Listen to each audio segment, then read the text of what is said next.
You don't need revenge.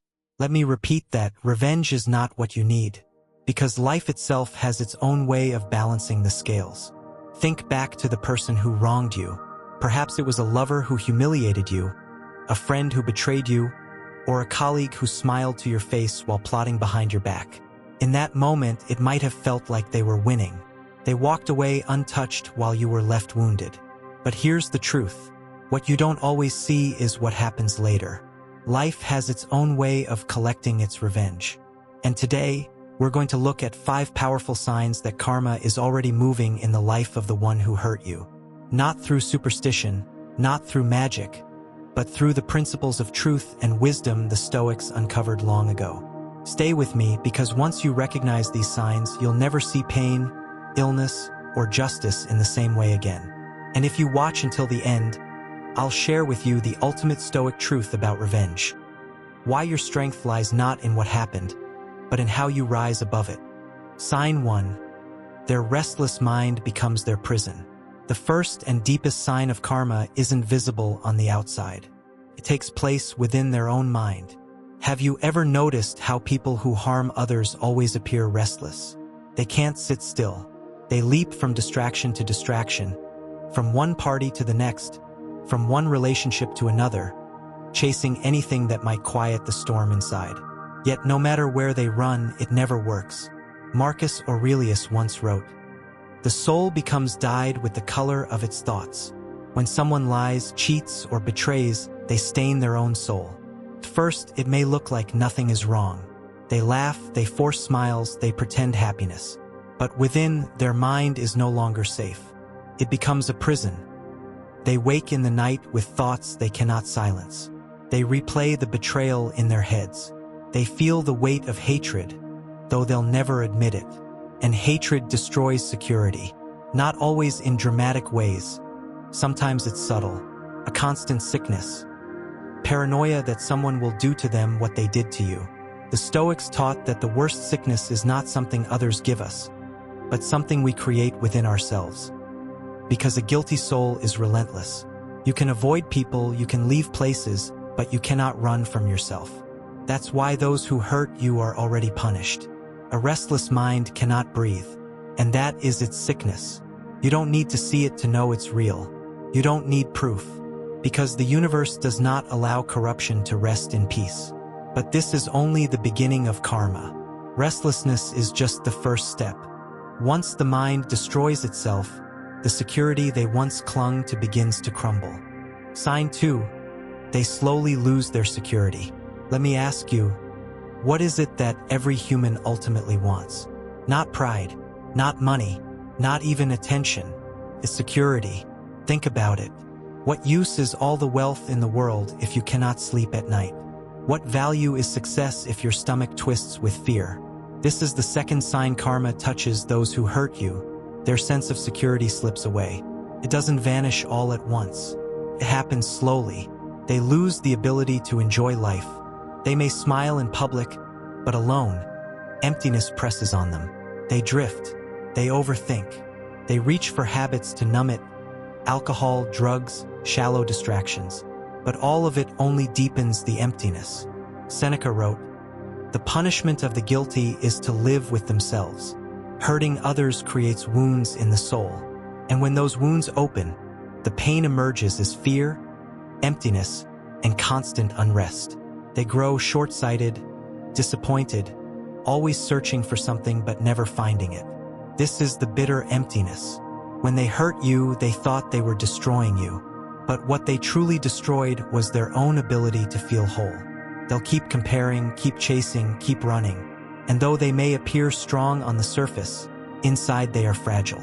Security slips away because the universe dismantles the relationships and foundations they once leaned on. Sign 3. Isolation from others. Life begins to push them into isolation. When someone manipulates or deceives, it doesn't just wound you, it changes how others see them. Slowly, people step back. Trust fades. Friends begin to distance themselves. Lovers reconsider. Even family starts to regret the deception. At first, they may still have company, but over time, the energy shifts. People sense it. They notice. Because words may deceive, but energy cannot be hidden forever. The way they betrayed you, they eventually betray others. And in time, they taste the same poison they once served. The Stoics knew this.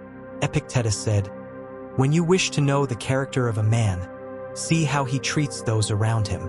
And people do see. They remember. Eventually, the fake friendships vanish. The phone grows silent. The crowd disappears. And one day, they wake up alone. This is karma at its harshest. Isolation. Because those who harm others end up with no one left to harm but themselves. Sign 4. Their ambitions collapse. Karma strikes at their ambitions next. When success is built on manipulation or lies, it might rise fast, but it cannot last. Why? Because success without integrity is like building a castle on sand, impressive until the storm comes. And storms always come. The Stoics reminded themselves daily that wealth, power, and status are fleeting. They pass like the wind. So what happens to those who abuse them? They lose them. Careers falter. Relationships fall apart. Opportunities slip through their hands. Every plan they create crumbles. Life strips away the blessings they misused. And while it doesn't always happen overnight, when it does, it's devastating. There's no fall harder than watching everything you depended on collapse. That's why you don't need to seek revenge. Because life's response is far greater than anything you could orchestrate. Sign 5. They are forced to face themselves. This is the final and most crushing sign of karma. The deepest punishment isn't losing people, money, or status. It's being left alone with yourself.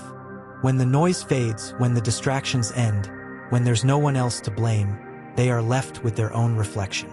They may try to escape it with substances, with busyness, with shallow pleasures. But when life slows down, the truth rushes back. This is why some people never stop moving. They're terrified of stillness. Because stillness forces them to face what they've become. And here is the beauty. While they are trapped in their minds, you are free to grow. While their past questions them, you are building your future. While they remain stuck in mistakes, you keep moving forward. That is the difference. So let's bring this together. The 5 signs that karma works on those who wronged you. Their restless mind becomes their prison. Their sense of security fades. Life isolates them. Their ambitions collapse. And finally, they are forced to face themselves. This is why you don't need to waste your energy chasing revenge. Because the punishment life gives is far heavier than anything you could create. And this is the Stoic truth. Your duty isn't to make sure justice is served. Your duty is to keep your soul free from bitterness. Marcus Aurelius said, "The best revenge is not to be like your enemy, so stop checking if they're suffering. Stop letting their memory poison your progress.